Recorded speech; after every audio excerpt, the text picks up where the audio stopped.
10월 7일 새벽 유태인의 중요한 축제인 삼칠 토라 기간 동안 이스라엘은 가자 지구에서 발생된 2천여 발의 로켓을 맞았습니다. 하지만 이는 더 무서운 공격의 서막에 불과했습니다. 가자 지구를 통치하는 팔레스타인 이슬람 단체 하마스가 이스라엘 국경 내에서 연쇄적인 침투 공격을 시작한 것입니다.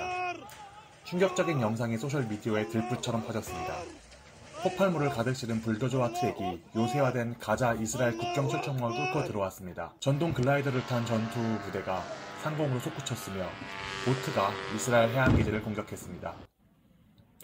목격자 영상에는 팔레스타인 전사들이 이스라엘 거리, 특히 가자 지구와 가까운 마을과 카부침에서 민간인들과의 총격전을 벌이는 모습이 담겨 있었습니다. 심지어 이스라엘군의 가자 지구 주둔 사단 기지 내에서 교전이 벌어지기도 했으며 공격이 계속되며 민간인 사상자가 늘어나고 저녁까지 최소 200명 이상이 사망한 것으로 확인되었습니다. 하마스가 배포한 동영상은 생포된 이스라엘 군인과 민간인들이 가자 지구로 강제로 이송되는 장면을 담고 있어 더욱 안타까움을 자아냈습니다.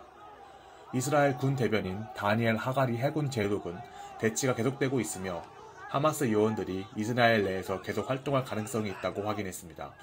이스라엘의 베냐민 네타냐후 총리는 우리는 전쟁 중이라고 국민들에게 선언했으며 총리는 사태의 심각성을 강조하며 침략자들에 대한 강력한 보복을 다짐했습니다.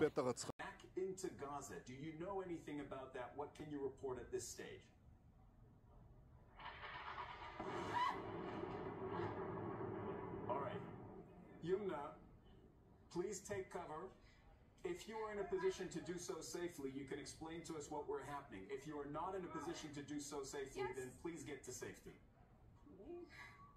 No, it's okay. This is a missile attack on Palestine Tower, right in the middle of Gaza City. 이스라엘 공군은 이에 대한 대응으로 여러 차례 공습을 실시했으며 이로 인해 최소 198명의 팔레스타인이 사망하였고 1600명 이상이 부상을 입었습니다. 게다가 이스라엘이 수천 명의 예비군을 동원한 것은 향후 대규모 공세를 준비 중임을 암시합니다.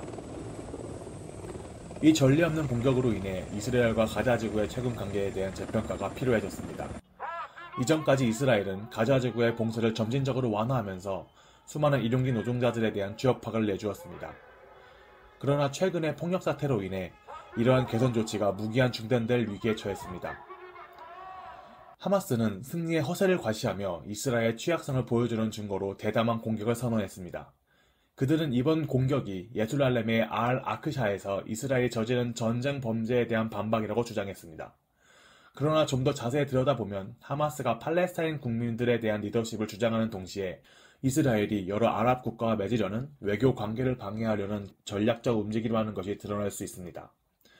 이번 공격은 이스라엘 정보기관의 심각한 결함을 극명하게 드러냈습니다.